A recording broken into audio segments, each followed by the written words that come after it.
ठीक है बच्चा पार्टी, तो अपना चल रहा है इनहेरिटेंस, और इसी में आज हम करने वाले हैं कुछ कुछ टॉपिक्स ले लेते हैं। जैसे म्यूटेशन क्या होता है वो देख लेते हैं, पेडिग्री एनालिसिस कर लेंगे, ठीक है,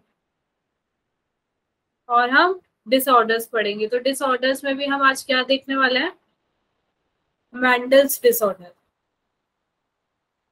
मेंडेलियन डिसऑर्डर्स, ठीक है।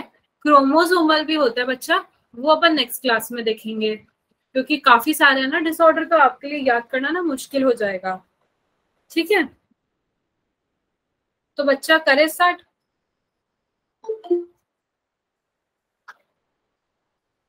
तो म्यूटेशन के बारे में अपन देख लेते हैं थोड़ा सा।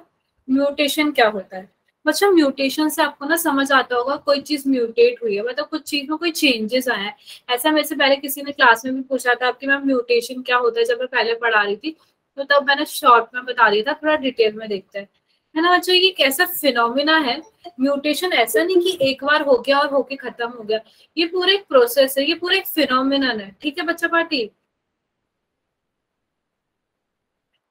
phenomenon which result in alternation, alternation मतलब बच्चा चेंज, ठीक है।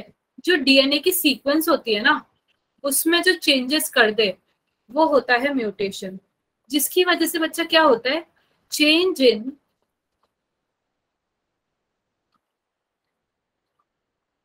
अच्छा सॉरी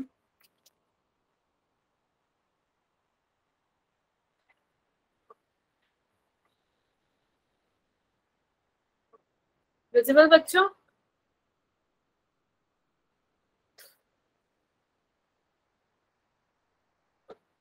नहीं जूबिया, हम स्टार्ट किए हैं, ठीक है।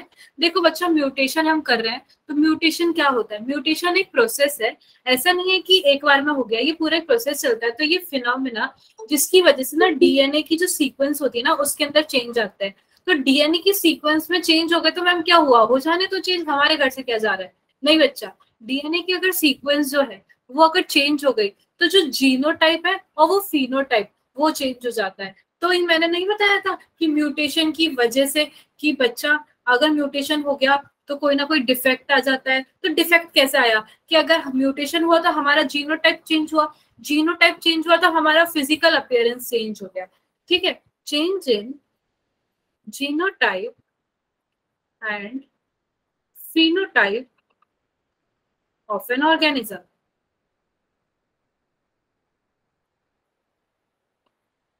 ठीक है।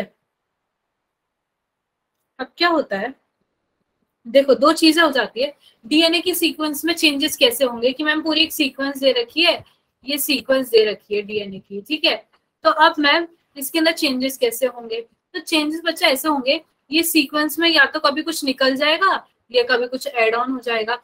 कोई चीज है, कोई रो है आपकी, जैसे स्कूल की असेंबली की लाइन होती है, उसमें चेंजेस देखो, वन के रोल नंबर वाइज अगर खड़े होते हैं या हाइट वाइज खड़े होते हैं, तो एक के बाद एक खड़ा होता है। वो लाइन कब चेंज होती है, जब उसके अंदर या तो कोई बीच में घुस जाता है ना, तभी उस सीक्वेंस में लाइन में चेंज आता है, या फिर उस जो सीक्वेंस हमेशा रोज खड़ी होती है एक के बाद एक, उसमें से कोई एक बच्चा निकल जाए। तो दो चीज होती है, लॉस यानी डिलीशन, डिलीट है ना बच्चा, या फिर गेन, ठीक है। गेन यानी इंसर्शन और डुप्लीकेशन, किसका, of a segment of DNA. तो यहाँ पे बच्चा डीएनए मानो आप सब खुद को, कि आप एक डीएनए हो और आप एक दूसरे के पीछे लग के असेंबली की लाइन बनाए हो। अगर कोई बच्चा बीच में घुस गया, कोई डीएनए बीच में घुस गया, तो वो क्या हो जाएगा, गेन हो जाएगा, और वो लाइन चेंज हो गई है, पूरा प्रोसेस चेंज हुआ है, पूरी लाइन चेंज हो गई है, ऑल्टरनेट हो गई है, तो वो लाइन म्यूटेट हो चुकी है। अब कोई बच्चा बाहर निकल गया यानी डिलीशन हो गया, तो यानी उस वाली पूरी जो सीक्वेंस है आपकी डीएनए की सीक्वेंस है आप बच्चों की, वो उसमें म्यूटेशन हो चुका है, ठीक है। तो अब कोई जुड़ रहा है तो ऑब्वियस लाइन बड़ी होगी, कोई बच्चा निकल रहा है बाहर तो ऑब्वियस लाइन छोटी होगी, तो फिनोटाइप भी चेंज हो गया। क्लियर है बच्चा? हाँ हाँ राइट समीर। बच्चा एकदम क्लियर है? आई थिंक ये बहुत इजी तरीके से मैंने आपको समझा दिया है, अब आप कोई कंफ्यूजन नहीं रहेगा, है ना, कि म्यूटेशन में होता क्या है। नहीं तो बच्चे ना कंफ्यूज होते ही रह जाते हैं एंड तक कि म्यूटेशन में हो क्या रहा है, डेफिनेशन याद करके बैठ जाते हैं। अरे सच्चा, ठीक है बच्चा। अब देखो क्या हो रहा है। तो बच्चा ये तो अपन ने देख ही लिया था कि जो जीन होता है ना, देखो जैसे क्रोमोसोम है, इस पे जीन्स लोकेटेड है, उसी के बेसिस पे अपन ने ही नहीं कराया था पेरेंटल रिकॉम्बिनेशन, नॉन पेरेंटल। तो अपन ने देखा था जीन्स लोकेटेड ऑन क्रोमोसोम, है ना, तो क्या होगा, ऑल्टरनेशन, ऑल्ट्रेशन इन क्रोमोसोम, तो आएगी अबनॉर्मेलिटीज,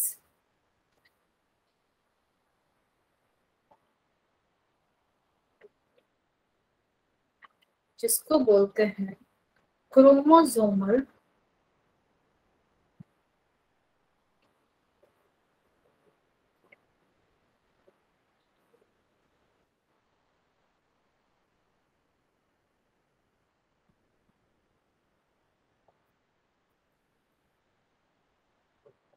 अब देखो बच्चों, जो जीन्स होते हैं वो होते हैं क्रोमोसोम पे प्रेजेंट, ठीक है। तो अगर जीन्स क्रोमोसोम पे प्रेजेंट है, तो अगर क्रोमोसोम में ही कोई ऑल्टरनेशन हो गए, तो भैया कोई ना कोई ऑबनॉर्मलिटीज आई जाएगी, जैसा कि मैंने आपको बताया। तो अगर कोई भी अबनॉर्मलिटी हो रही है बच्चा, तो ठीक है, उसको हम बोलते हैं क्रोमोसोम में चेंजेस आ रहे हैं, क्रोमोसोम में अबनॉर्मलिटी आ रही है, तो उसको हम बोलते हैं chromosomal abrasion. Ma'am chromosomal abrasion क्या है? अब्रेशन मतलब बच्चा चेंजेस ही है, ठीक है, क्रोमोसोमल म्यूटेशन, ठीक है, जो कि कॉमनली देखा जाता है। आप लोगों से ना डायरेक्टली पूछ लिया जाता है कभी कभार ना नीट में कि भाई chromosomal abnormality, chromosomal mutation, chromosomal में चेंजेस किस वाले में देखे जाते हैं? तो कैंसर सेल्स जो होते हैं ना, उसके अंदर कैसे होता है कि आपने देखा होगा ना कि वो कैंसर जब हो जाता है तो बोलता है कैंसर सेल है भैया, ये तो कैंसर सेल है। तो कैंसर सेल कैसे हुआ? एक नॉर्मल सेल कैंसर सेल तब बनता है जब वो जो क्रोमोसोम है उसके अंदर चेंजेस होते हैं। तो ठीक है, आप ये याद रखना कि जो नॉर्मल सेल जब कैंसर सेल में कन्वर्ट होता है ना, तो वो कैसे होता है कि वो जो क्रोमोसोम है उसके अंदर ना चेंजेस हो जाता है, क्रोमोसोम में म्यूटेशन हो जाता है, जिसकी वजह से नॉर्मल सेल कैंसर सेल में कन्वर्ट हो जाते हैं। राइट राइट अंजलि, ठीक है। अब देखो, अब ना म्यूटेशन भी बच्चा ना दो टाइप के होते हैं, ठीक है। इसको हम और डिटेल में अभी जो नेक्स्ट चैप्टर रहेगा हमारा 6 चैप्टर, उसके अंदर देखने वाला है। अभी के लिए आप बस बेसिक देख लो कि एक होता है पॉइंट म्यूटेशन और एक होता है फ्रेम शिफ्ट। ये ना पूरा डिटेल में आने वाला है आगे वाले चैप्टर में, अभी के लिए आप बस इतना देख लो कि कुछ स्किप नहीं होना चाहिए, इसलिए मैंने इसको यहाँ पे भी ले लिया है। देखो, म्यूटेशन दो तरह के होते हैं, एक होता है पॉइंट म्यूटेशन और एक होता है फ्रेम शिफ्ट म्यूटेशन। तो बच्चा पार्टी आपको इसके नाम से पता हो रहा पड़ रहा होगा, पॉइंट मतलब कुछ पॉइंट, कोई एक चीज, फ्रेम शिफ्ट पूरा एक फ्रेम, पूरा कोई एक सेगमेंट। तो देखो पॉइंट म्यूटेशन में क्या हो रहा है, change in single base pair of DNA, DNA का ना सिर्फ सिंगल बेस पेयर है ना, उसके अंदर चेंज हो रहा है। अब आप बोलोगे कि मैम सिंगल बेस पेयर और इन सब में बहुत कंफ्यूजन रहता है, तो बच्चे जो नेक्स्ट चैप्टर हमारा स्टार्ट होने वाला है ना, उसके अंदर बेसिक ही सबसे पहले ये है कि हमें शुगर मॉलिक्यूल को समझना, वो पूरा डीएनए को समझना ना, वो है। तो अभी के लिए याद रखो कि पॉइंट म्यूटेशन में ना सिंगल बेस पेयर का चेंज होता है, ठीक है। एग्जाम्पल है इसका सिकल सेल अनीमिया, ठीक है बच्चा।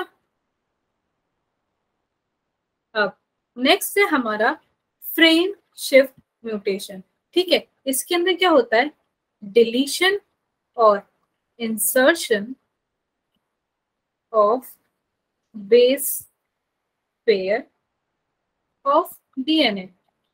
बच्चा फ्रेम शिफ्ट है, फ्रेम कब बनता है, जब कुछ ऐड होता है। देखो जैसे ये मेरा हाथ है, इसमें जैसे अपन कोई कोई एलमीरा होती है, अगर उसके अराउंड अपन को फ्रेम बनाना है, कुछ, तो या तो अपन उस लकड़ी को या तो कटवा देंगे या उस लकड़ी में थोड़ी सी और ऐड करवा देंगे, तभी तो डिलीशन और इंसर्शन, फ्रेम बनवाने के लिए कुछ ऐड करवाना पड़ेगा या कटवाना पड़ेगा, ठीक है। और पॉइंट म्यूटेशन में क्या है कि सिंगल बेस पेयर का चेंज हो जाएगा। अब वो चेंज कैसा भी हो सकता है, लाइक ना उसी के अंदर ये जो चेंज है ना इसी के अंदर चेंज होगा ना, या हट रहा है ना ये कम हो रहा है, इसी के अंदर म्यूटेशन आ जा रहा है पॉइंट में, ठीक है बच्चा पार्टी। फ्रेम शिफ्ट और पॉइंट म्यूटेशन क्लियर है सबको। अब बारी आती है कितना म्यूटेशन हो रहा है, तो म्यूटेशन करवा कौन रहा है बच्चा, म्यूटेशन जो करवाते हैं वो होते हैं म्यूटाजेंस। तो mutagens are the factors that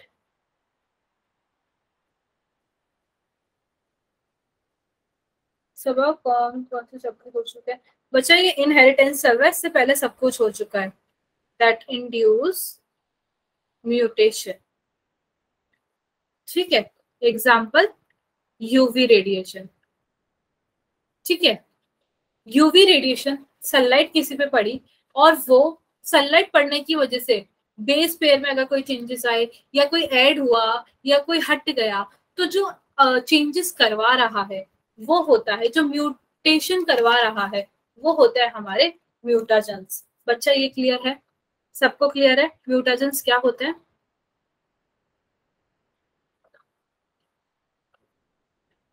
ये तो बहुत सिंपल सिंपल सी बात थी, बेसिक सी बात थी, ये तो मेरे हिसाब से मेरे सारे बच्चों को पता होगा, है ना,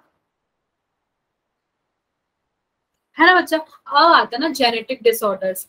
मैम जेनेटिक डिसऑर्डर्स ना कभी समझ नहीं आते, भूल जाते हैं हम मेंडल वाला कौन सा है, अगर आपसे पूछ लिया जाता है कि मेंडल वाले क्रोमोसोम, बहुत कंफ्यूजन रहता है मैम, मेंडल वाले याद नहीं हो पाते, ये भी याद नहीं हो पाता कि कौन सा सेक्स लिंक्ड है कौन सा ऑटोसोमल लिंक्ड है, बहुत ज्यादा कंफ्यूजन रहता है। पेडिग्री एनालिसिस तो क्या होता है ये तो बिल्कुल समझ नहीं आता, ठीक है, ऐसा बच्चों का ना मानना होता है। तो मेरे हिसाब से ना ये सबसे सॉर्टेड चीज है, अभी वो आपको पता पड़ जाएगा कैसे, ठीक है। तो सबसे पहले ना हम जेनेटिक डिसऑर्डर्स में वो डिसऑर्डर्स आते हैं जो मतलब जेनेटिकली डिसाइड होते हैं, लाइक वो डिसाइड होता है कि आपके पेरेंट्स में कोई डिसऑर्डर है तो वो आप में भी आएगा, फिर आपसे आपके आगे वाले आने वाली जनरेशन में जाएगा। तो जो जीन्स में चलता आ रहा है हम यहाँ पे ना उनके बारे में बात करेंगे, हम यहाँ पे उसके बारे में बात नहीं करेंगे जो हमारे अंदर आया है, जो पूरे प्रोजेनी में चलता जाता है, जो जनरेशन में चलता जाता है, वो होते हैं जेनेटिक डिसऑर्डर। तो ना ये जेनेटिक डिसऑर्डर ना कैसे पता किए जाते हैं, ये पता किए जाते हैं जब जनरेशन में हम पता कर रहे हैं, प्रोजेनी में हम पता कर रहे हैं, तो भैया हमें कुछ तो एक ऐसा टूल चाहिए जिसको हम देख के बता दे कि एक के बाद इस जनरेशन में आया, इस जनरेशन के बाद इस जनरेशन में आया, तो वो हम पता करते हैं पेडिग्री एनालिसिस से। किससे पता करते हैं बच्चा, पेडिग्री, हाँ हाँ सबा हो गया, पेडिग्री एनालिसिस से, ठीक है। तो पेडिग्री एनालिसिस क्या है मैम आप एक बार बता दो।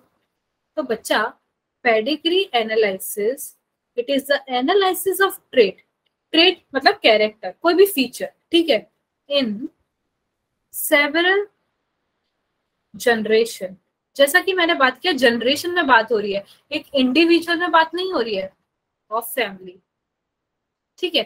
कोई भी कैरेक्टरिस्टिक, जैसे नहीं बोलते इन किसी के मम्मी पापा दोनों लंबे हैं तो प्रोबेबिलिटी है ना कि बच्चा भी लंबा होता है, ये नहीं कि दोनों के मम्मी पापा लंबे हैं बच्चा तो हमेशा तक छोटा सा हाइट में रह गया, ऐसा बोलते हैं ना कि भाई इनके घर में तो सभी लंबे हैं तो ये भी लंबा होगा, इनके घर में तो सभी छोटे हैं तो सभी छोटे हो गए, इनके घर में सबके बाल बहुत अच्छे हैं तो इसलिए इसके भी बाल अच्छे हैं, ऐसे ये सारी जेनेटिकली चीजें होती है कुछ कुछ, है ना। तो ऐसे नहीं बोलते कि भाई इसके मम्मी पापा को ब्लड प्रेशर है, बीपी रह चुका है, शुगर है, तो बच्चों को भी हो सकता है जब वो आगे जाके बड़े होंगे। तो ये सारी चीजें ना जेनेटिकली है और ये हम करते हैं पेडिग्री एनालिसिस से, ठीक है। Inheritance of particular trait is represented in family tree over generation।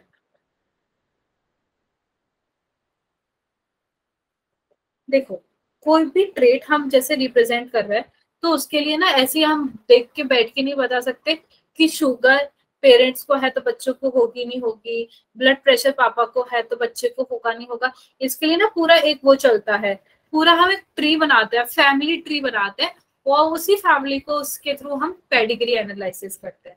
ठीक है बच्चा पार्टी। तो आपकी ना बुक में एनसीईआरटी में डायग्राम भी दे रखा होगा, जैसे ये ना एक बेसिक रिप्रेजेंटेशन है, जैसे ओ रिप्रेजेंट कर रही है फीमेल, ये रिप्रेजेंट कर रहा है मेल, है ना। ये आ गया, इसमें कलर भरा हुआ है, तो ये अफेक्टेड फीमेल हो गई, है ना बच्चा। ये हो गया, उसमें कलर भरा हुआ है, तो ये अफेक्टेड मेल हो गया, है ना। ये आपके एनसीईआरटी में दे रखा है। तो वो जर्नल क्लासेस मतलब जर्नल रिप्रेजेंटेशन है, वो तो आपको याद करना ही करना है, वो बहुत इंपॉर्टेंट है ना।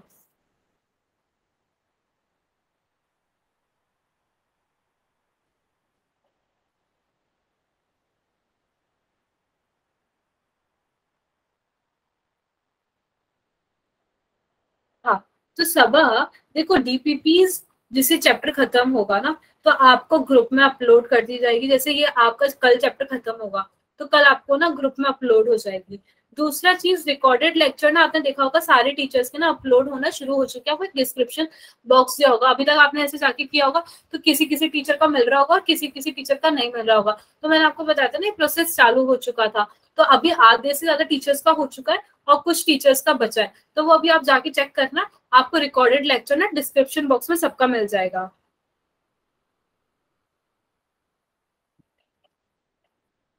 बच्चा जो देखो, दो तरह के क्रोमोसोम होते हैं, एक सेक्स क्रोमोसोम और एक ही क्रोमोसोम एक्चुअली रिप्रेजेंट करता है सेक्स क्रोमोसोम। तो सेक्स क्रोमोसोम क्या होता है ना बच्चा, कि एक्स क्रोमोसोम होता है जो डिटरमाइन करता है सेक्स, उसके अलावा जो बचे वो सेक्स अनस्पेसिफाइड है, ठीक है, जो सेक्स डिटरमाइन नहीं करता है।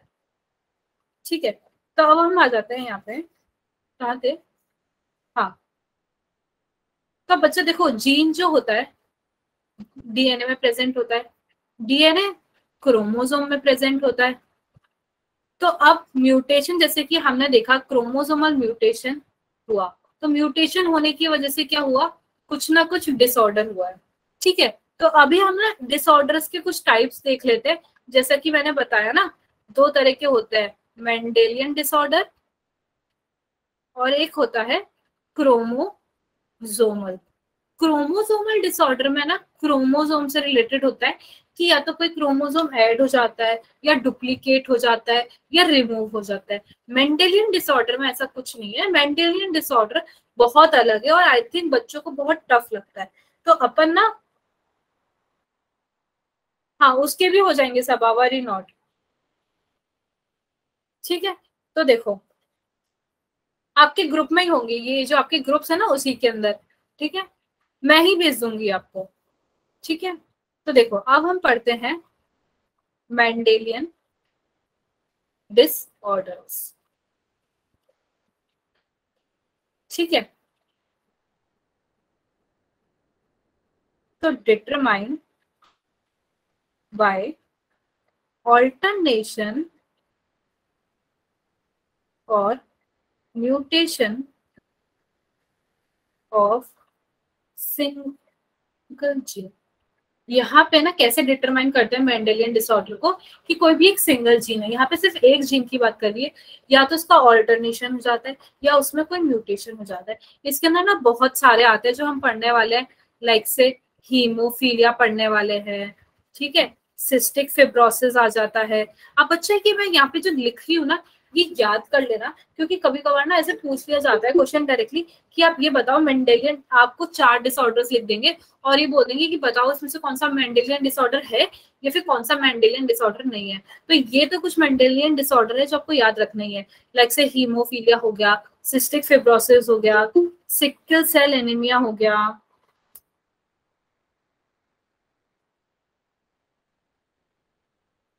ठीक है, कलर ब्लाइंडनेस हो गया। ठीक है, फिर हो गया फिनाइल कीटोन्यूरिया,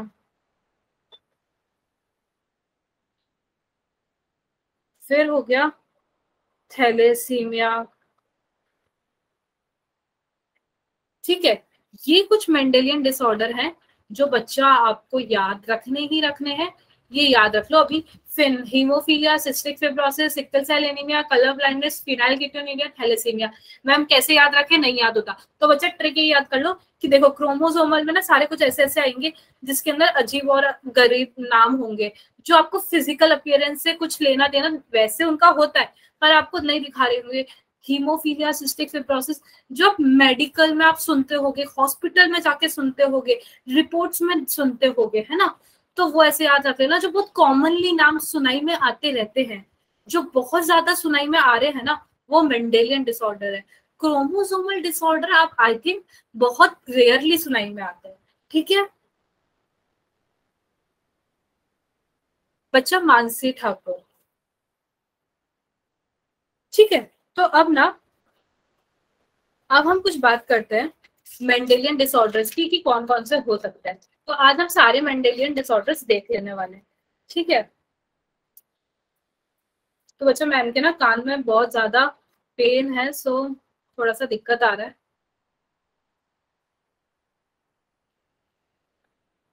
फर्स्ट हम देख लेने वाले हैं कलर ब्लाइंडनेस के बारे में।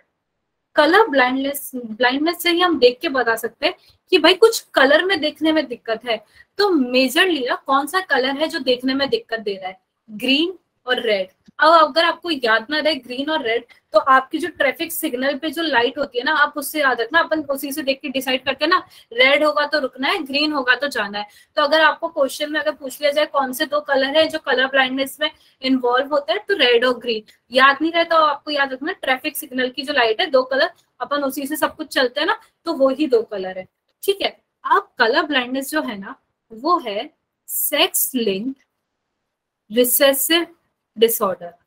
मैम ये हमें बहुत ज्यादा हार्ड लगता है ये याद करना, ये sex linked, autosomal linked, dominant, recessive, ये क्या है मैम, पहले तो ये बता दो। ठीक है, बच्चे ऐसा सोच रहे होंगे, तो बच्चा मैं पहले ये बता देती हूँ। देखो सेक्स लिंक ना, आप ऐसे, मैंने आपको बताया था, सेक्स लिंक मतलब जो सेक्स डिटरमाइन करता है। सेक्स डिटरमाइन यानी एक्स क्रोमोसोम। अपन ने लास्ट क्लासेस में देखा था कि एक एक्स क्रोमोसोम होता है, एक्स क्रोमोसोम को ही हम बोलते हैं सेक्स क्रोमोसोम।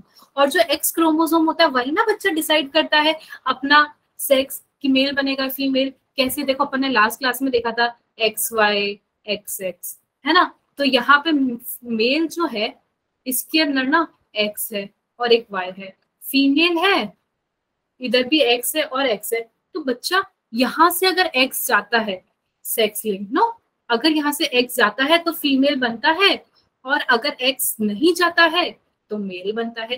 तो भैया एक्स क्रोमोसोम अपन लास्ट क्लास में देख सके थे कि पहले क्रोमोसोम की डिस्कवरी हुई थी, तो क्रोमोसोम के बाद कि एक्स क्रोमोसोम हुआ था, पर एक्स क्रोमोसोम था वही सेक्स डिटरमाइन कर रहा था, तो इसीलिए उसे सेक्स क्रोमोसोम बोल दिया था।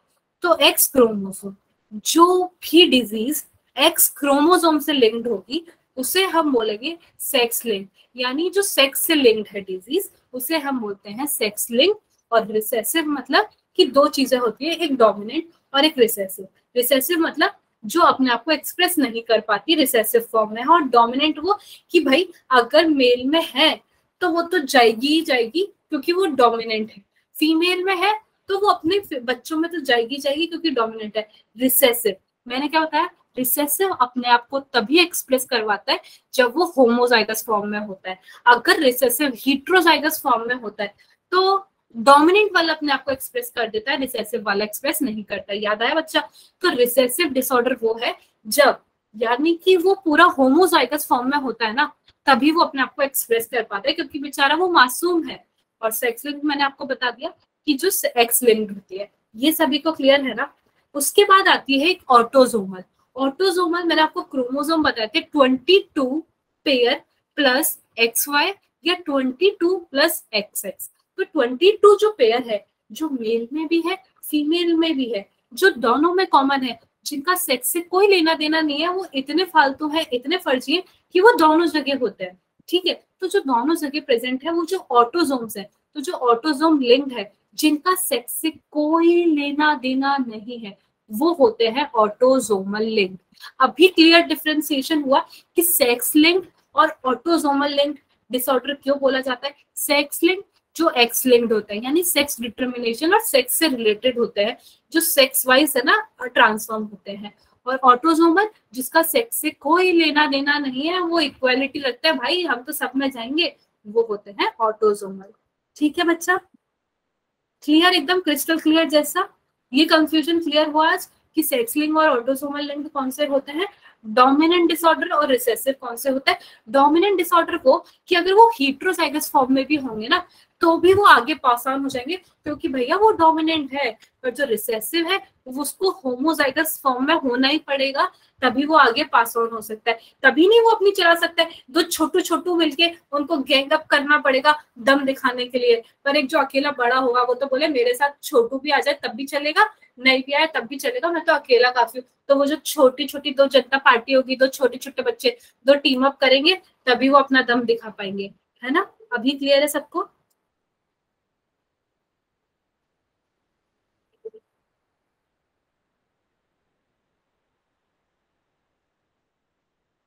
ठीक है, तो जो कलर ब्लाइंडनेस है ना बच्चा, वो है सेक्स लिंक और रिसेसिव डिसऑर्डर। ठीक है, इसके अंदर क्या होता है, defect in either either red और ग्रीन कोन ऑफ आई। ठीक है, रेड और green cone of eye which will fail to discriminate red and green colour. ठीक है, जिसकी वजह से रेड और ग्रीन कलर में ना डिफ्रेंशिएट नहीं कर पाते। ठीक है, तो वो क्यों नहीं कर पाते, कैसे होता है मैम ये। तो क्या होता है बच्चा, mutation in gene present on x chromosome. देखो बच्चा, एक्स क्रोमोसोम का नाम आया ना क्योंकि सेक्स लिंक्ड है ना। देखो, अब एक एक्स क्रोमोसोम है, उस पे कोई भी जीन प्रेजेंट है, तो उसमें ना म्यूटेशन हो जाता है, जिसकी वजह से ये होता है। तो अब ये कहानी चल रही है, कहानी चल रही है मेल और फीमेल। तो ये 8% मेल में होता है और 0.4% फीमेल में होता है। अब अच्छा ध्यान से सुनते जाना, 8% मेल और 0.4% फीमेल, मतलब फीमेल में कम हो रहा है, मेल में ज्यादा हो रहा है। मैम कैसे, देखो, gene that lead to red, एक second, red green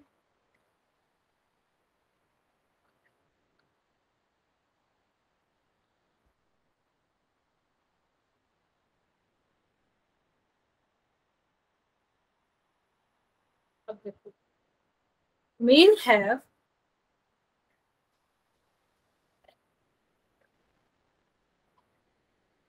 male have only one X chromosome. ये बच्चा ये तो क्लियर है, ये मैंने आपको बता दिया कि मेल में देखो एक ही एक्स क्रोमोसोम होता है, पर फीमेल में दो एक्स क्रोमोसोम होते हैं, है ना। And female have two X chromosome. ठीक है, तो जिसकी वजह से क्या होगा, सन ऑफ अ वुमेन, जिसकी वजह से हम दो चीजें कर सकते हैं, दो प्रोबेबिलिटी,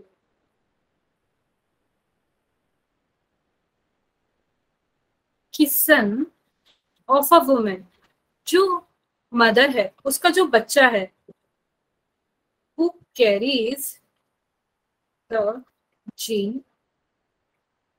जो मैं बच्चा लिख रही हूँ पहले से समझो, फिर मैं एक्सप्लेन करती हूँ। चांस,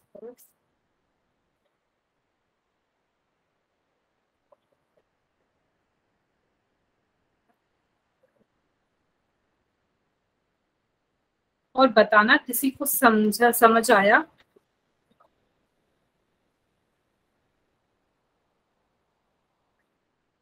बहुत इंपॉर्टेंट लाइन लिखी हूँ, बिकॉज इट इज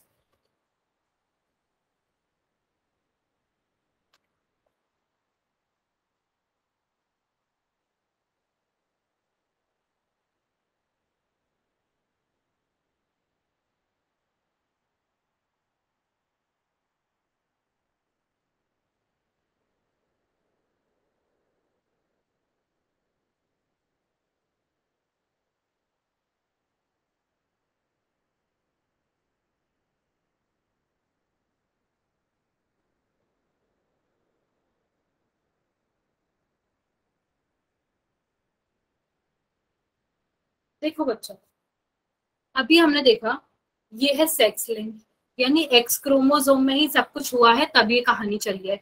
और क्योंकि है ये रिसेसिव, रिसेसिव मतलब होमोजाइगस में प्रेजेंट होना होगा तभी ये आगे पहचान होती है, ठीक है। नहीं तो एक और टर्म होता है करियर, एक डिजीज का कैरियर। कैरियर कौन होता है? जो खुद इफेक्टेड नहीं होता पर वो डिजीज से सामने वाले में आगे में पास ऑन कर देता है, ठीक है। जैसे अगर मैं कोई डिजीज की कैरियर हूँ तो मैं ऐसी कैरियर हूँ ना कि भाई वो डिजीज मेरे में नहीं है पर मेरे में इन्फेक्शन है जो कि मैं आगे क्रिएट कर दूंगी और सामने वाले को वो हो जाएगा, ठीक है। समझे? मैं हूँ अनइफेक्टेड पर आगे वाले को मैं अफेक्टेड बना दूंगी, ठीक है। तो अब जो मेल होता है ना उसके पास एक ही एक्स क्रोमोसोम होता है और एक होता है वाई। तो यहाँ पे हम सिर्फ एक्स की बात करें तो मेल के पास है सिर्फ एक एक्स क्रोमोसोम और फीमेल के पास है दो एक्स क्रोमोसोम।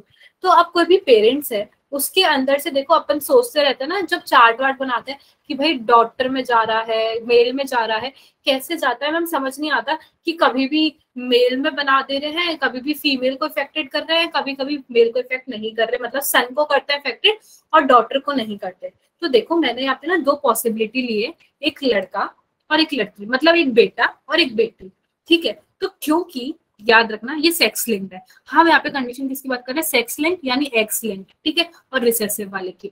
तो अब जो बेटा है तो बेटे में क्या होता है? Son of a women who carries the gene has 50% chance of being colour blind, ठीक है, because mother is not colour blind because it is recessive. Recessive recessive मतलब होमोजाइगस फॉर्म में होना पड़ेगा और वो डोमिनेंट नहीं है। तो यहाँ पे जो मदर है ना वो कलर ब्लाइंड नहीं थी, ठीक है, मदर जो है कलर ब्लाइंड नहीं है। और अगर इनके सब लेते हैं अगर फादर कलर ब्लाइंड लेते हैं, ठीक है, तो अब एक तरफ है बेटी एक तरफ है बेटा, तो बेटे के जो चांसेस हैं कलर ब्लाइंड होने के, बेटे के जो चांसेस हैं कलर ब्लाइंड होने के वो 50% है। ये देखो मैंने पीछे बताया 8% मेल और 0.4% फीमेल। तो आपको ना बस ऐसे याद रखना है कि जहाँ पे सेक्स लिंक रिसेसिव डिसऑर्डर आ जाता है ना, सेक्स लिंक रिसेसिव डिसऑर्डर, वहां पे ना मेल के चांसेस ज्यादा होता है और फीमेल के चांसेस कम होता है। क्यों? क्योंकि मेल के पास तो एक सेक्स क्रोमोसोम है और फीमेल के पास 2 एक्स क्रोमोसोम है, ठीक है। तो अब क्या नाम है, मेल के पास 50% एक्स है और 50% वाई है, ठीक है। तो सिर्फ 50% ही चांस है कि सन को सन को ना आगे वो डिजीज पास ऑन हो सकती है, ठीक है। तो भैया ये है हमारा सन, ये भी सन। तो यहाँ पे क्या एक सन को हो सकती है एक सन को नहीं हो सकती, ये हमने डिनोट किया है 50% चांस किसका? सेक्स लिंक रिसेसिव डिसऑर्डर का। क्यों? और इसके अंदर जो मदर है ना वो कलर ब्लाइंड नहीं है। कंडीशन याद रखना, मदर कलर ब्लाइंड नहीं है, मदर ये जो है कलर ब्लाइंड नहीं है, ये नॉर्मल है। क्यों? क्योंकि भैया ये रिसेसिव फॉर्म में है, रिसेसिव। तो हो सकता है कि ये कैरियर हो, क्योंकि अगर ये होमोजाइगस हीट्रोजाइगस फॉर्म में होती तो ये डोमिनेंट होती।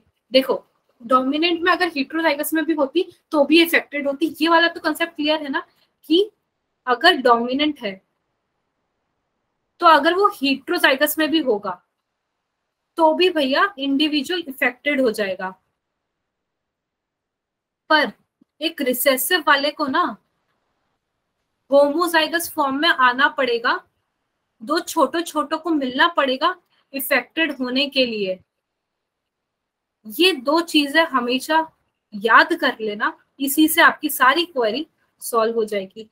क्योंकि बच्चा ना देखो कैपिटल टी स्मॉल टी ये हीट्रोजाइगस फॉर्म है, तो अगर ये हीट्रोजाइगस है तो डोमिनेंट वाले का काम तो चल गया, पर बेचारे रिसेसिव वाले का काम तो नहीं चला ना। रिसेसिव वाले को काम चलाने के लिए दोनों को स्मॉल टी होना पड़ेगा, तभी इसको नहीं हम डॉफ बोलेंगे।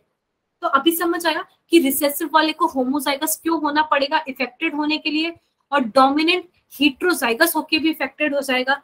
तो क्योंकि यहाँ पे इस कंडीशन के अंदर जो सन है उसके 50% ही चांसेस हैं, क्योंकि उसकी जो मदर जो है वो कलर ब्लाइंड नहीं है। कलर ब्लाइंड नहीं है तो एक ये पॉसिबिलिटी हो सकती है कि या तो वो सच में इफेक्टेड ही नहीं है, दूसरा कि वो कैरियर भी हो सकती है। कैरियर बोले तो क्योंकि वो यहाँ पे रिसेसिव फॉर्म में है, तो हो सकता है वो रिसेसिव हेट्रोजाइगस फॉर्म में हो सकता है वो हेट्रोजाइगस फॉर्म में हो, तो वो अपने आप को रिप्रेजेंट नहीं कर पा रही है। ठीक है बच्चा, ये क्लियर है ना, क्योंकि वो छोटा वाला रिसेसिव है जो बेचारा दब रहा है, रिसेसिव है तो वो अपने आप को एक्सप्रेस नहीं कर पा रहा है ना। तो ये वाली एक तो कंडीशन क्लियर है ना, सन वाली। पहले तो बोलो यस और नो कि मदर रिसेसिव है।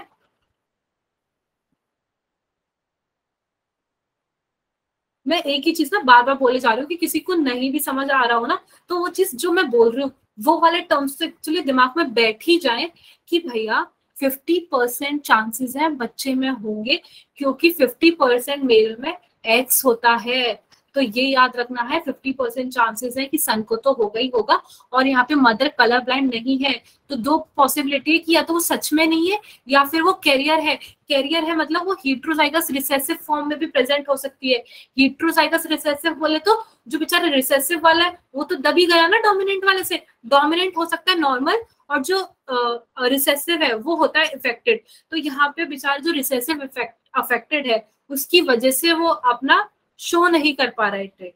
दूसरा कि daughter will not be colour blind. यहाँ पे जो डॉटर है ना, ये जो मैंने डॉटर बनाया, सॉरी ये तो हमने डॉटर की बात कर दी, ये गलत दे दिया। ये हमारा एक्चुअली सन होगा, ये होगा सन, और ये होगी हमारी फीमेल। जो फीमेल है वो कलर ब्लाइंड नहीं होगी तब तक जब तक उसकी अगर मदर कैरियर है। मदर कैरियर है, देखो एक मदर है और एक फादर है। मदर, लेट से आपको हमेशा कैपिटल टी और स्मॉल टी याद रहता है, तो बच्चों मैं उसी से बता रही हूँ, कैपिटल टी स्मॉल टी, ठीक है। और एक फादर हो गया कैपिटल टी और कैपिटल टी। देखो मैंने बता दिया कि भैया ये कलर ब्लाइंड है, ये अपना एक्सप्रेस कर पा रहा है ट्रेट, ठीक है, तो ये कलर ब्लाइंड है, ठीक है। और क्योंकि मैंने आपको बताया ये तो बेचारा टॉल ही रहा ना, क्योंकि जो रिसेसिव वाला है, ये देखो जो रिसेसिव वाला है स्मॉल टी, ये अपने आप को एक्सप्रेस नहीं कर पाया है, तो ये कैरियर हो सकता है। भले वो चीज, वो बीमारी इसके अंदर है, वो डॉफ नेचर इसके अंदर है, पर वो अपने आप को बता तो नहीं पाया। क्यों नहीं बता पाया? क्योंकि डोमिनेंट उधर ऑलरेडी प्रेजेंट है। भले तुम्हारे अंदर हो पर तुम बता नहीं पा रहे हो, इसलिए मैंने नहीं बताया। भले वो डिजीज मेरे अंदर है पर आ नहीं पा रही, तो मैं हूँ करियर, मैं अफेक्टेड नहीं हूँ, पर मैं सामने वाले को अफेक्ट कर दूंगी। तो वही चीज है यहाँ पे बच्चा, कि जो फीमेल है ना वो सिर्फ और सिर्फ एक ही कंडीशन में अफेक्टेड होगी, वो एक ही कंडीशन में कलर ब्लाइंड होगी, जब उसकी मदर कैरियर होगी, यानी मतलब जो रिसेसिव वाला है वो तो इफेक्टेड हो ही हो, ठीक है। और अगर डोमिनेंट वाला भी इफेक्टेड हो गया फिर तो मदर खुद ही कलर ब्लाइंड हो जाएगी, ठीक है, फिर तो करियर वाली बात ही नहीं आती। यहाँ पे मदर को कैरियर होना पड़ेगा और जो फादर है उसको कलर ब्लाइंड होना ही पड़ेगा, तभी जाके फीमेल इफेक्टेड होगी। क्योंकि यहाँ पे हमने डॉटर ऑफ सन को इसलिए डिफरेंशिएट अलग अलग करके पढ़ा क्योंकि ये सेक्स लिंक्ड है। सेक्स लिंक बोले तो एक्स लिंक बोले तो 50% सन में मेल में तो एक्स होता है, ठीक है, 50 में एक्स होता है, 50 में वाई होता है, तो 50 में तो एज इट इज सन में आ ही जाना है, ठीक है, ठीक है। भले फिर मदर रिसेसिव हो, मदर भले कैरियर हो, रिसेसिव हो, डोमिनेंट हो, 50% मेल सन के अंदर आना ही आना है। पर डॉटर के चांसेस तो बच्चा कम है ना, क्योंकि एक्स लिंक्ड है, ठीक है। अब 50 की 50 यहाँ पे बात तो नहीं चल रही, तो डॉटर के फीमेल के चांसेस कम है आने के, तो वो तभी होगा जब मदर भी कैरियर होगी और फादर खुद भी कलर ब्लाइंड होगा। ये सभी को क्लियर हुआ? अभी जुबिया क्लियर हुआ?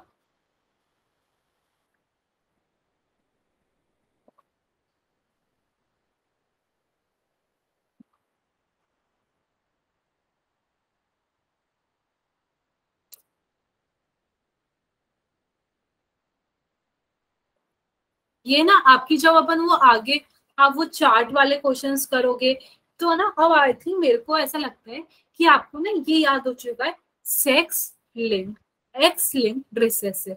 तो ना अब एक रिसेसिव बोले तो भाई हो सकता है वो कैरियर हो, तो यहाँ पे हमने फीमेल के भी चांसेस देख लिए हैं और फीमेल के भी चांसेस देख लिए हैं। और डॉटर कब होगी? जब मेल पूरा खुद इफेक्टेड होगा और फीमेल कैरियर होगी, और मेल तो 50% होगा ही होगा। ये कंडीशन आपके दिमाग में बैठ चुकी है, ये मैंने आपको बता दिया।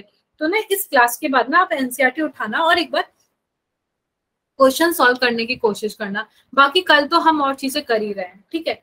अब हम दूसरी कंडीशन आती है सिकल सेल एनीमिया। तो ये है ऑटोसोम लिंक्ड रिसेसिव डिजीज।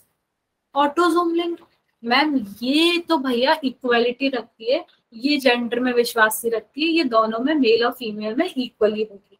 ठीक है, तो ये कैसे ट्रांसमिट होती है, क्या होता है वो हम थोड़ा देख लेते हैं। ठीक है, it will transmit when both parent are carrier और हेटेरोजाइगस। देखो बच्चों, मैं इतनी देर से बार बार आपको नहीं कह रही हीट्रोजाइगस में है, तो अगर हीट्रोजाइगस जैसे ये वाली कंडीशन है, तो अगर ये इफेक्टेड वाला है तो भैया जो डिजीज है वो कैरियर हो जाएगी। पर अगर ये इफेक्टेड है तो ये जो डिजीज है ना, ये अफेक्टेड इंडिविजुअल है। बच्चा, मैं टीटी का इसलिए एग्जांपल दे रही हूँ क्योंकि अभी तक अपन ने मेंडल की इसी से हर चीज की है, तो मुझे लगता है कि आपको इसको समझना ना सबसे ज्यादा इजी होगा। मैं दूसरे टर्म्स दे दूं, एस दे दूं, डब्ल्यू दे दूं, वो आप नहीं समझ पाओगे। तो अभी देखो, capital T tall, small T dwarf, तो भैया स्मॉल टी यहाँ पे अगर इफेक्टेड है, पर जो इसका फिनोटाइप है वो तो अभी स्टिल टॉल ही आ रहा है ना, बेचारा स्मॉल टी तो अपने आप को रिप्रेजेंट नहीं कर पा रहा, पर वो क्योंकि रिसेसिव में है तो वो कैरियर है। अभी समझ आया कैरियर कैसे बनते हैं, कि भाई डिजीज छोटे वाले रिसेसिव में है पर वो अपने आप को रिप्रेजेंट नहीं कर पा रहा, अपने आप को दिखा नहीं पा रहा, तो वो कैरियर है। पर डोमिनेंट वाला तो कैपिटल टी है, तो फिनोटाइप भी एक्चुअली वही आ रहा है और वही इफेक्टेड है, तो वो होता है हमारा अफेक्टेड इंडिविजुअल। अभी समझ आया ये कैरियर और अफेक्टेड वाले में क्या डिफरेंस होता है। अभी तक अगर किसी को भी थोड़ा सा डाउट रह रहा था तो इससे समझ आया, जो स्मॉल टी है जो रिसेसिव वाला है अगर वो इफेक्टेड है तो वो होता है कैरियर, क्योंकि वो अपने आप को जैसा है वैसा बता नहीं पा रहा। ठीक है, और अफेक्टेड वो जो कैपिटल टी है, तो वो तो अगर वो इफेक्ट हो गया तो भैया सारी चीजें उसी पे तो डिपेंडेंट है, तो वो है अफेक्टेड। ठीक है, अब देखो क्या हो रहा है ना, सिकल सेल एनीमिया, ये है ऑटोसोम लिंक्ड रिसेसिव। अब रिसेसिव है क्योंकि ठीक है, तो क्या होगा, दोनों पेरेंट्स मेल और फीमेल दोनों को या तो कैरियर होना पड़ेगा। ठीक है, देखो दोनों जब कैरियर होंगे तभी आगे वो पास ऑन हो पाएगी। ठीक है, यहाँ पे सेक्स की बात ही नहीं हो रही है, यहाँ पे डॉटर सन की बात ही नहीं हो रही। आपको याद रखना है ऑटोसोम लिंक्ड रिसेसिव में ना दोनों पेरेंट्स को या तो कैरियर होना पड़ता है या फिर हीट्रोजाइगस फॉर्म में आना पड़ता है। मैम हीट्रोजाइगस फॉर्म में कैसे, ये वाली फॉर्म में, कि हीट्रोजाइगस ये वाला ना, अगर जो डोमिनेंट वाला है अगर इसमें हो गया तो वो आगे पास ऑन हो जाता है। कैरियर नहीं, कैरियर है तो फिर दोनों फीमेल को, दोनों पेरेंट्स को होना पड़ेगा, और अगर हीट्रोजाइगस फॉर्म में है तो जो डोमिनेंट वाले ना उसको हो जाए तो चल जाए। ठीक है, ऑटोसोम लिंक्ड रिसेसिव का ये क्लियर है। अब देखो क्या होगा, disease is controlled by single pair of allele. एक पेयर होता है अलील का जो कि है HBA और HBS, तो डिजीज ना इससे कंट्रोल हो रही है। ठीक है, इस पेयर से ये एक अलील है, ये भी एक अलील है, तो इन दोनों का एक पेयर बना, इन दोनों के अकॉर्डिंग ना ये डिजीज हो रही है। कैसे मैम बताओ, तो देखो बच्चों, होमोजाइगस इंडिविजुअल HBS यानी दोनों सेम। ठीक है, अगर ये दोनों एक साथ आ गए, ये दो अलील अगर साथ में आ गए, तो जो फिनोटाइप है वो हो जाएगा डिजीज फिनोटाइप, यानी डिजीज हो जाएगी। ठीक है, ये क्लियर है, ये क्लियर है। अगर HBS और अगर HBS साथ आ गए तो डिजीज फिनोटाइप हो जाएगा, और अगर HBA और HBS साथ आए यानी ये तो बच्चा हीट्रोजाइगस है, दोनों अलग अलग है। ठीक है, तो ये अनअफेक्टेड होगा। अफेक्टेड होने के लिए क्या होना होगा, HBS और HBS को साथ में होना पड़ेगा। पर अगर हीट्रोजाइगस कंडीशन आ जाती है ना, HBA अलील और HBS, तो तो वो अनअफेक्टेड होता है, यानी कैरियर होता है। देखा, अभी क्लियर हुआ हीट्रोजाइगस कैरियर कैसे है, अभी समझ आया कि हीट्रोजाइगस बच्चों कैरियर कैसे है ना। तो यानी कैरियर है तो 50% प्रोबेबिलिटी है कि भाई ऑफ ट्रांसमिशन, 50% प्रोबेबिलिटी है, पूरी पूरी प्रोबेबिलिटी तो नहीं है, क्योंकि पूरी प्रोबेबिलिटी तो पीछे वाले में थी, इस वाले में थी, है ना। याद आया, क्लियर हुआ।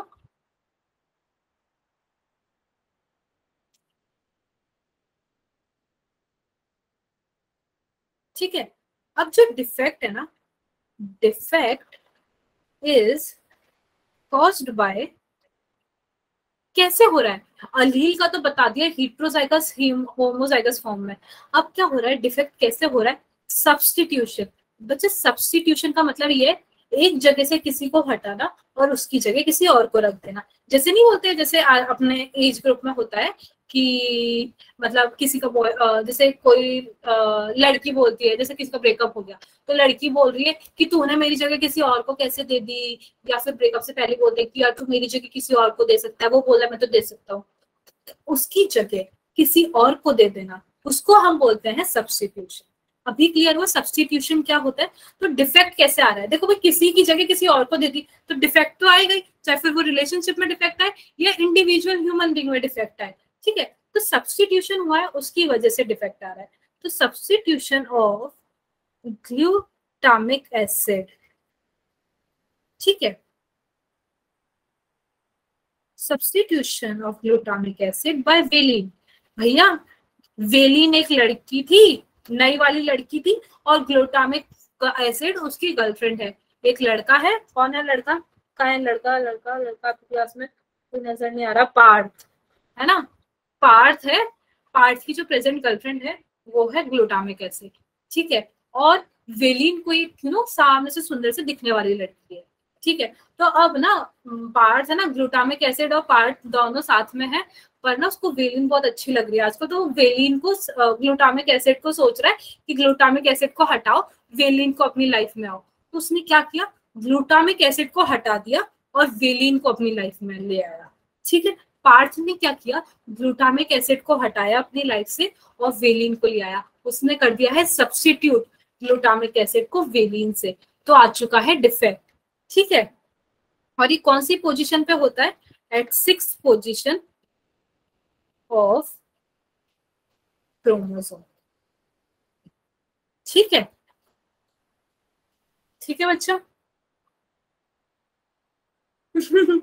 जुबिया वो मैंगो शेक वाला तो यश है। ठीक है, हाँ राइट समीर राइट। ठीक है, of beta globin chain of haemoglobin molecule. देखो आप ना किसी पोजीशन पे, आपको पोजीशन कैसे याद रखनी है कि देखो पार्थ ने किसी भी टाइम पे तो कर नहीं दिया होगा, एक पोजीशन पे किया होगा, लाइक ना कि उसने कुछ सोचा होगा कि भाई जो ग्लूटामिक एसिड है वो चक चक चक चक बहुत करती है, इसीलिए ना ये वाली पोजीशन जो है चक चक चक चक वाली, एक क्वालिटी एक पोजीशन पे आके जिसको हमने फैक्टर बनाया, बेसिस बनाया, ठीक है, वो होता है पोजीशन। तो 6th पोजीशन जो थी ना, 6th पोजीशन से क्या होता है, ग्लूटामिक एसिड हटता है और वेलिन वहां पे आके लग जाता है।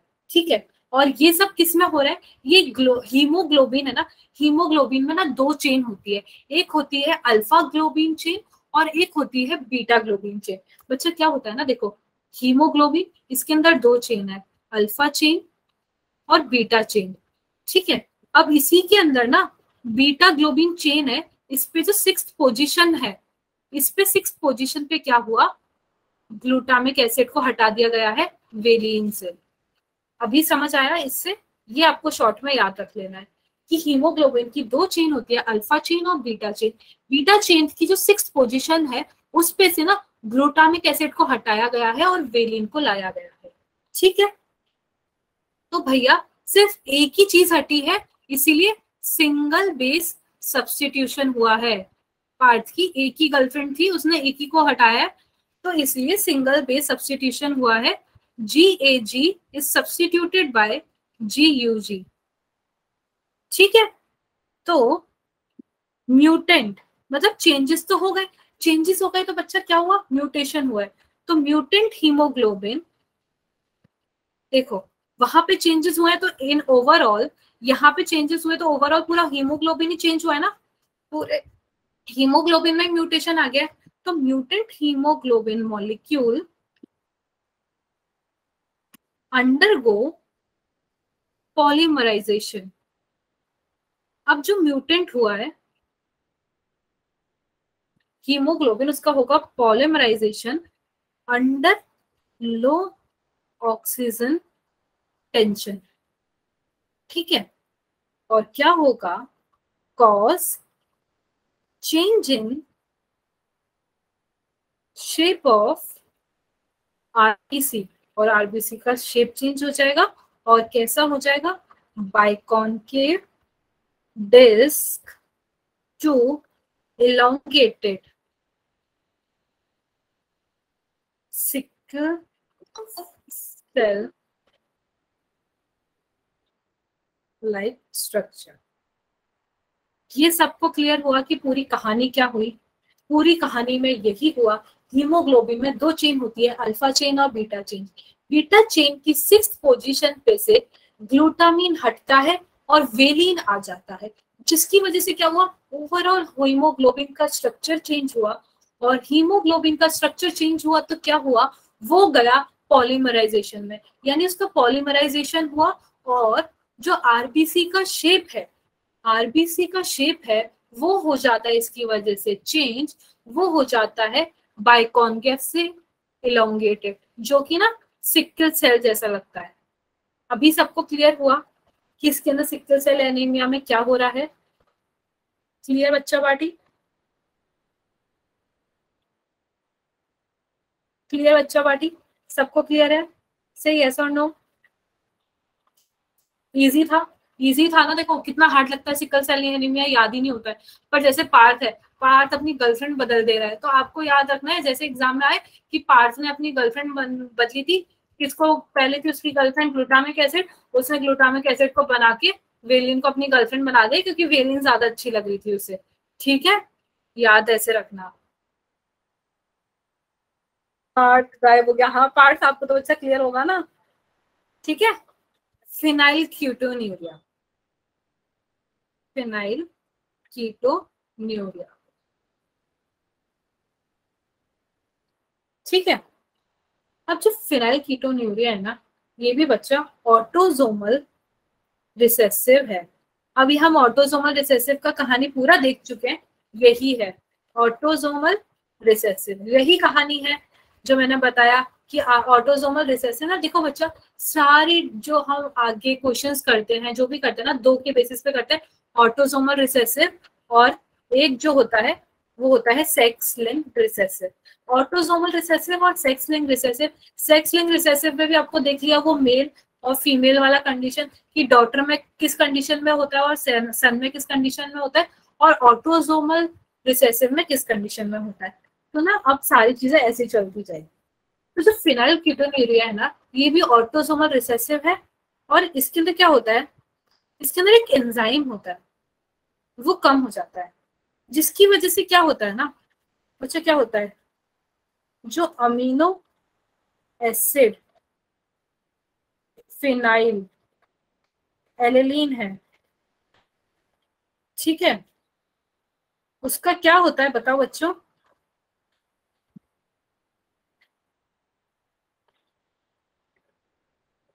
बताओ बच्चों, जो phenyl alanine amino acid phenyl alanine है, वो कन्वर्ट हो जाता है टायरोसिन में, और जिसकी वजह से क्या होता है, it will result into phenyl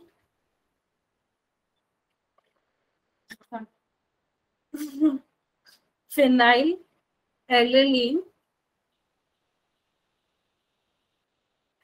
ठीक है, गेट एक्यूमुलेटेड, ठीक है।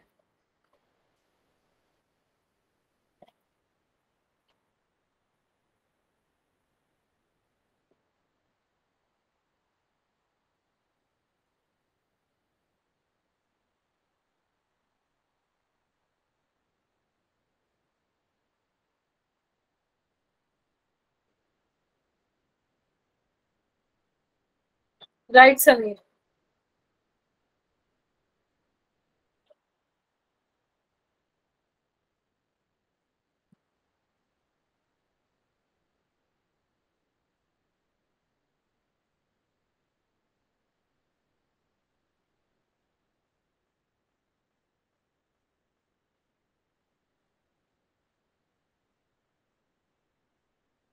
देखो, एक अमीनो एसिड है फिनाइल एल्यूमिन, फिनाइल कीटोन्यूरिया है तो उसे याद रखना, फिनाइल फिनाइल कीटो एलेनिन है ना। तो एक अमीनो एसिड होता है फिनाइल एलेनिन जो कि कन्वर्ट हो जाता है टायरोसिन में, जिसकी वजह से क्या होता है ना, क्या होता है ना बच्चा, फिनाइल एलेनिन। ठीक है, नहीं sorry, I am wrong, sorry sorry. ठीक है, अगर हमारी बॉडी में ना एंजाइम, एक जो एंजाइम है जो कि कन्वर्ट करता है फिनाइल एलेनिन को टायरोसिन में, वो नहीं होता है। एक एंजाइम होता है जो फिनाइल एलेनिन को टायरोसिन में कन्वर्ट करता है, वो नहीं होता है। तो उसकी वजह से क्या होता है ना कि फिनाइल एलेनिन टायरोसिन में कन्वर्ट नहीं हो पाता है। क्यों? क्योंकि एंजाइम ही नहीं है, तो वो फिनाइल एलेनिन टायरोसिन में कन्वर्ट कैसे करेगा। तो जब फिनाइल एलेनिन टायरोसिन में कन्वर्ट होता ही नहीं है, तो फिनाइल एलेनिन क्या होता है, एक्यूमुलेट होता जाता है, होता जाता है, होता जाता है। और फिनाइल एलेनिन एक्यूमुलेट होके क्या करता है, फिनाइल पायरुविक एसिड में कन्वर्ट हो जाता है। ठीक है, और जब वो फिनाइल पायरुविक एसिड में कन्वर्ट हो गया, तो वो क्या होता है ना, ब्रेन में इकट्ठा होना शुरू हो जाता है। और जब वो ब्रेन में इकट्ठा होता है तो क्या करता है कि कुछ ऑर्गन्स है उनको थोड़ा कंप्रेस करता है, जिसकी वजह से इंसान पागल होना शुरू कर देता है, थोड़ा मेंटली रिटार्डेड होना शुरू करता है। ठीक है, तो ऐसे किसी को भी हम वही नहीं बोलते, फिनाइल कीटोन्यूरिया के कुछ स्ट्रक्चर्स, वो सॉरी क्लिनिकल फीचर्स, जिसकी वजह से क्या होता है कि मेंटल रिटार्डेशन होता है उसके अंदर, और उसके अंदर स्किन पिगमेंटेशन होता है। ठीक है, ये सभी को क्लियर हुआ। और एक बच्चा, एक और चीज ना, ये जो टायरोसिन है ना, ये जो टायरोसिन है, ये मेलानिन का कंसंट्रेशन ना इंक्रीज कर देता है, जिसकी वजह से क्या होता है, स्किन पिगमेंटेशन होता है। ठीक है, अभी क्लियर हुआ। क्योंकि एंजाइम नहीं है तो फिनाइल एलेनिन टायरोसिन में कन्वर्ट नहीं हो रहा, टायरोसिन में कन्वर्ट नहीं हो रहा, तो फिनाइल एलेनिन बढ़ता जाएगा और कन्वर्ट हो जाएगा फिनाइल पायरुविक एसिड, और बढ़ के क्या करेगा, ब्रेन में एक्यूमुलेट हो जाएगा और मेंटल रिटार्डेशन करेगा। और क्योंकि ये और ये ना यूरिन के थ्रू एक्सक्रीट आउट भी नहीं होता। ऐसा बोलते ना कि भाई अगर हमारी बॉडी में बढ़ रहा है, अगर हमारी बॉडी में बढ़ रहा है तो क्यों ना ये यूरिन के थ्रू एक्सक्रीट आउट हो जाए। तो बच्चा ये यूरिन के थ्रू भी एक्सक्रीट आउट नहीं हो पाता और ये बढ़ जाता है। क्यों? क्योंकि किडनी ना इसका सिक्रीशन, इसका एब्जॉर्प्शन नहीं, सॉरी एब्जॉर्प्शन नहीं कर पाती है, इसीलिए ना फिर वो पूरा प्रोसेस जो हम पूरा 3 स्टेजेस करते हैं, एब्जॉर्प्शन सिक्रीशन वगैरह, वो सारा नहीं हो पाता। तो इसकी वजह से बॉडी में बढ़ता जाता है, बढ़ता जाता है, बढ़ता जाता है, और मेंटल रिटार्डेशन हो जाता है। तो फिनाइल कीटोन्यूरिया सबको क्लियर है, phenyl ketonuria is all about phenyl alanine. ठीक है, ये सभी को क्लियर है? सही, यस और नो बच्चों पार्टी?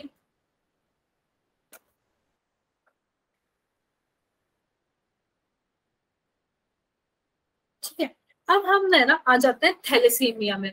बच्चा हमने सिकल सेल एनीमिया में देखा था कि हीमोग्लोबिन में 2 चेनें होती थी, अल्फा ग्लोबिन और बीटा ग्लोबिन। वो बस अभी आप याद रखो, आगे की कहानी ना हम देखेंगे बाद में। ठीक है, अब हम आ जाते हैं थैलेसीमिया पे। ठीक है बच्चा, थैलेसीमिया में क्या होता है, ये भी होती है autosome link recessive blood disorder. Obvious blood disorder होगा, क्योंकि एनीमिया वगैरह की बात चल रही है ना, तो एनीमिया किस में होता है, ब्लड में होता है ना बच्चा पार्टी। तो ये भी ऑटोजोम और रिसेसिव है। ठीक है, अब इसके अंदर क्या होता है ना,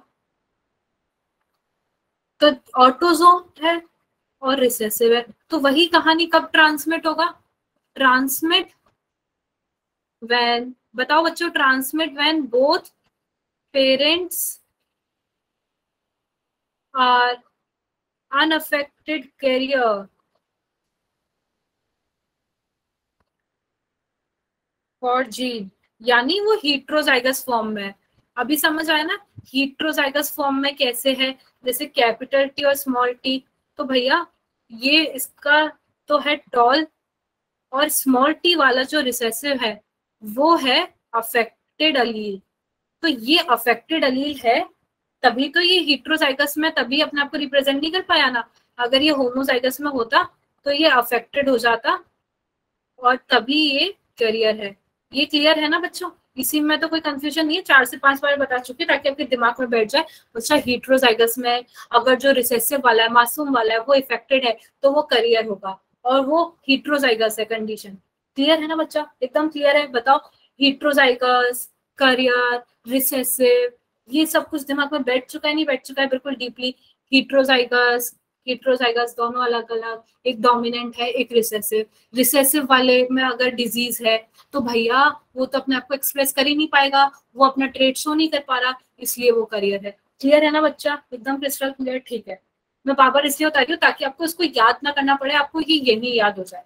ठीक है, नहीं तो लोग बस ऐसे दिमाग में याद करके बैठ जाते हैं कि करियर वो होता है जो खुद अफेक्टेड नहीं होता पर आगे पास ऑन करता है, पर बच्चों को क्लियर नहीं होता कि वो करियर कैसे है। तो आई थिंक मेरे बच्चों को तो ये क्लियर होगा कि करियर कैसे है। वो हीट्रोजाइगस कंडीशन में रिसेसिव वाले को जब कोई कंडीशन, रिसेसिव में जब म्यूटेशन होता है, रिसेसिव वाला जब इफेक्टेड होता है तो वो अपने आप को शो नहीं कर पाता, इसीलिए वो करियर होता है। ठीक है ना बच्चा? तो देखो,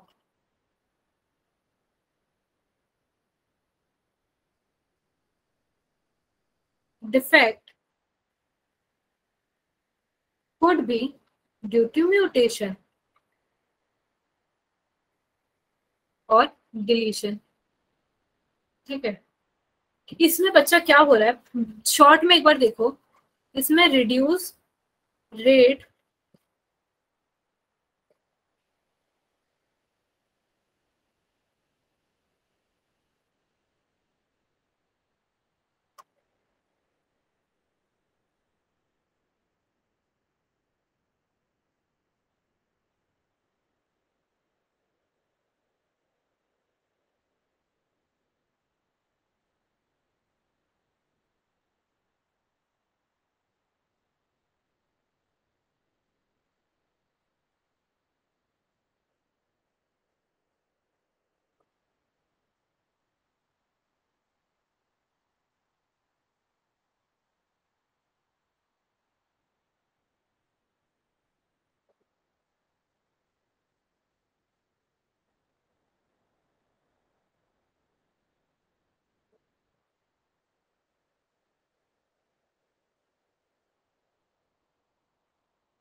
तुमको बच्चों क्या हो रहा है, कोई भी डिफेक्ट हुआ कि उसके अंदर कोई भी म्यूटेशन हुआ है, ठीक है, तो अब क्या हो रहा है, जो सिंथेसिस मैंने आपको बताया 2 चेन होती है हीमोग्लोबिन में, अल्फा चेन और बीटा चेन।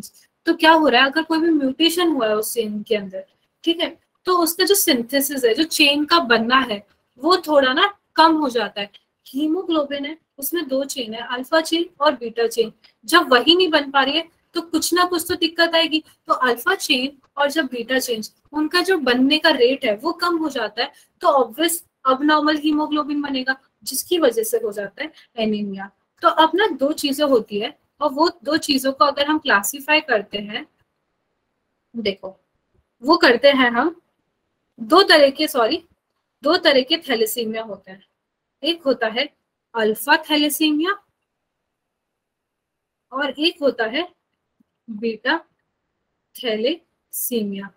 ये होता है on the basis of which globin chain is affected, यानी अल्फा चेन इज इफेक्टेड है या बीटा। अल्फा थैलेसीमिया में अल्फा ग्लोबिन चेन इफेक्ट होती है और बीटा थैलेसीमिया में बीटा ग्लोबिन चेन इफेक्ट होती है। यानी बीटा थैलेसीमिया में बीटा चेन कम बनती है, आई एम सॉरी, और बीटा थैलेसीमिया में अल्फा अल्फा में अल्फा कम बनती है और बीटा में बीटा कम बनती है। ठीक है, हाँ समीर बच्चा ठीक नहीं, एक्चुअली मेरे कान में बहुत ज्यादा पेन है, बहुत सीवियर पेन है। मैं सुबह से 3 बार इंजेक्शन लगवा के आ चुकी हूँ, एंड इट कंटिन्यूसली ना, रात को मैं 2 दिन रात में सो भी नहीं पा रही हूँ, मेरे इतना ज्यादा पेन है। सो बहुत ज्यादा मेरे को प्रॉब्लम आ रहा है। ठीक है, इवन इतना कि मेरा ये जो पूरा पार्ट है ना पूरा सुन पड़ चुका है, मेरे को इस तरह से कुछ सुनाई भी नहीं दे रहा है और इवन मैं बोल भी नहीं पा रही हूँ। ठीक है, तो अब क्या होता है, अल्फा थैलेसीमिया में ना कंट्रोल, अल्फा थैलेसीमिया की हम बात कर रहे हैं, it is control by two closely link gene. अब हम सारी हम जो भी बातें कर रहे थे वो हम जीन्स के बारे में बात कर रहे थे कि जीन्स में ऑल्टरनेशन, जीन्स में क्या हो रहा है। तो अब ना यहाँ पे दो क्लोजली लिंक जीन होते हैं थैलेसीमिया में जो कंट्रोल करते हैं, वो होते हैं HbA1 और HbA2, और ये होता है ऑन क्रोमोसोम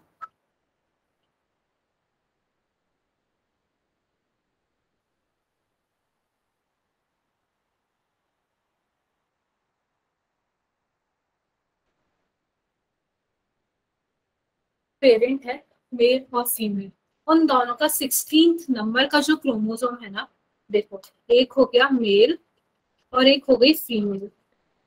ठीक है, इसका जो 16 नंबर का क्रोमोसोम है और इसका 16 नंबर का जो क्रोमोसोम है, इस पे होंगे दो जीन और इस पे होंगे दो जीन, जो कि कौन से हैं, HbA1 और HbA2।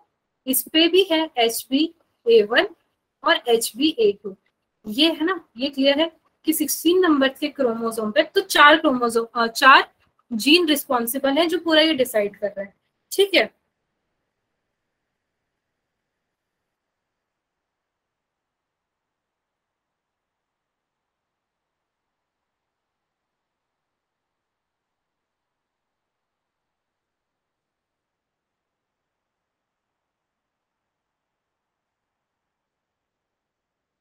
अब क्या होगा, इन चारों में से ये किसी में भी या तो म्यूटेशन हो गया, इन चारों में से या कोई भी डिलीट हो गया, अगर एक भी होता है ना तो पूरा का पूरा ना स्ट्रक्चर चेंज हो जाता है अल्फा थैलेसीमिया का। और अल्फा थैलेसीमिया में क्या होता है, जो ग्लोबिन चेन होती है, अल्फा ग्लोबिन चेन होती है, उसका रेट है ना बनना बहुत कम हो जाता है। ठीक है, तो जितने ज्यादा more genes affected, less alpha globin predict. ये सभी को क्लियर है बच्चा पार्टी? क्या मेरे बच्चों को ये क्लियर है? अब आती है सॉरी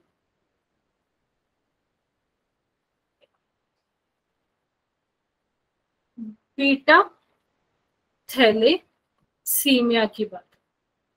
तो जब बीटा थैलेसीमिया की बात आती है तो सिंगल जीन, यहाँ पे दो जीन नहीं है बच्चा, बीटा थैलेसीमिया में सिर्फ एक ही जीन है जो कि है HBB, और वो प्रेजेंट है क्रोमोसोम 11 पे।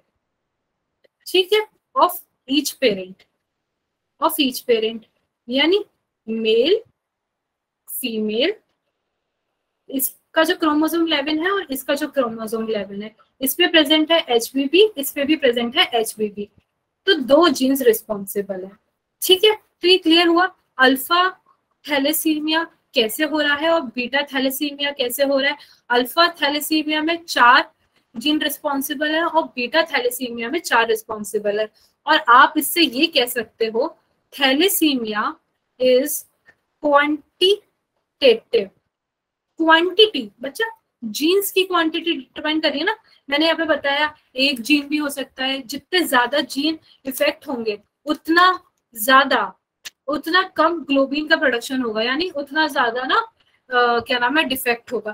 तो क्वांटिटी डिसाइड कर रही है, एक जीन दो जीन, बीटा में भी क्वांटिटी डिसाइड कर रही है। तो thalassemia is a quantitative disorder while sickle cell anaemia is a qualitative problem.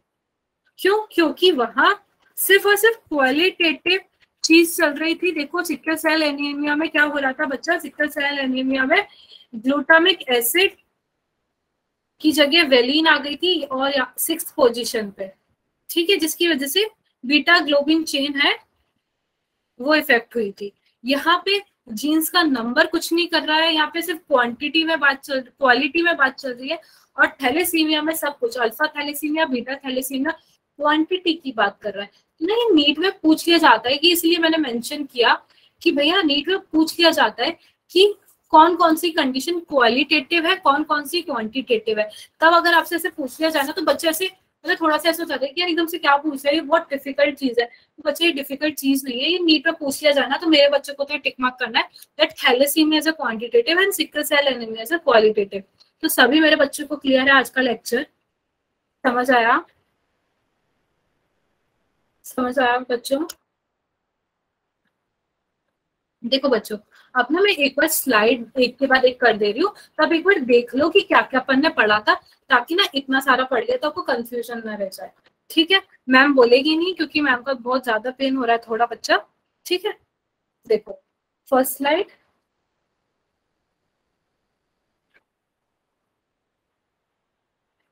Second slide,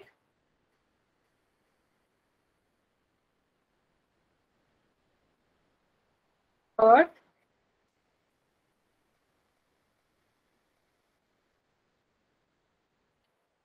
thank you समय, फोर्थ,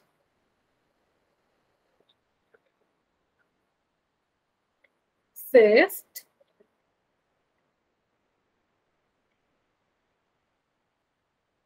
सिक्स्थ,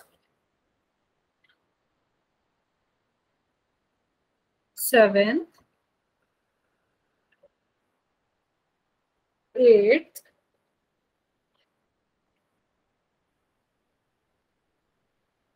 नाइन्थ, टेंथ,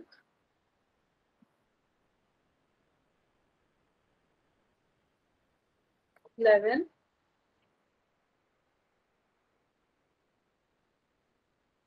12, 13। ठीक है बच्चा, तो यही था आज का लेक्चर। आई थिंक सबको क्लियर हो गया होगा। ठीक है, किसी को ज्यादा हार्ड तो नहीं लगा ना, क्योंकि बच्चों को ये टॉपिक हार्ड लगता है। मैंने थोड़ा एग्जांपल देके भी इसलिए समझाया ताकि बच्चों आप लोगों को ना समझ आता रहे कि अपन क्या पढ़ रहे हैं, थोड़ा आप लोगों के लिए इंटरेस्टिंग भी हो, है ना बच्चा पार्टी? ठीक है।